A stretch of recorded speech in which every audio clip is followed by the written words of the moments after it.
That wind and rain will uproot trees, branches will fly everywhere. Respond and plan as if you had just 36 hours to prepare the University of Houston campus for an approaching Category 3 hurricane.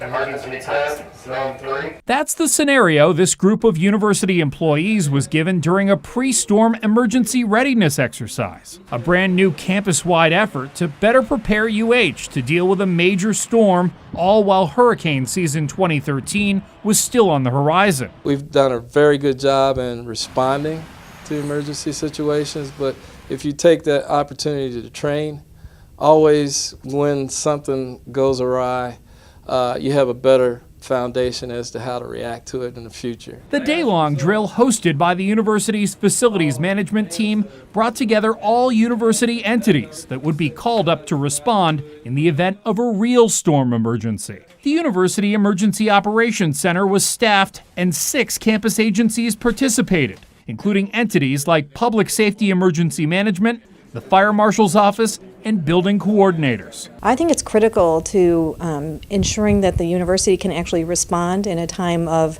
crisis, whether it's a hurricane or a flood or a storm or a shooting.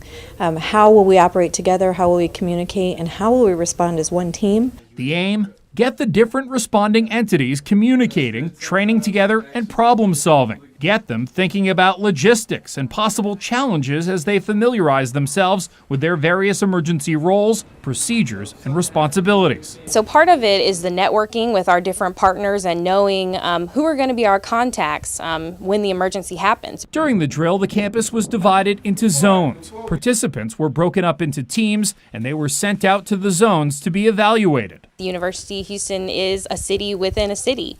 We've got just a large number of students and staff and faculty who are depending on us and the campus to be prepared and to have a plan. And so we want to make sure that we take those steps. In the field, the teams went through pre-storm checklists and looked at specific campus buildings, working to identify possible hazards. Looking for anything that could fly into a window or a door or could block an entry point. That's something we're also looking at. You want to make sure that there's nothing out there that's going to potentially hurt someone. We've chosen science and research buildings, and so that the type of buildings that create the most risk for the university are being addressed during this drill. They also brainstormed solutions, communicated using radios instead of cell phones, and talked about lessons learned from past storms like Hurricane Ike. Power lines down, communications down.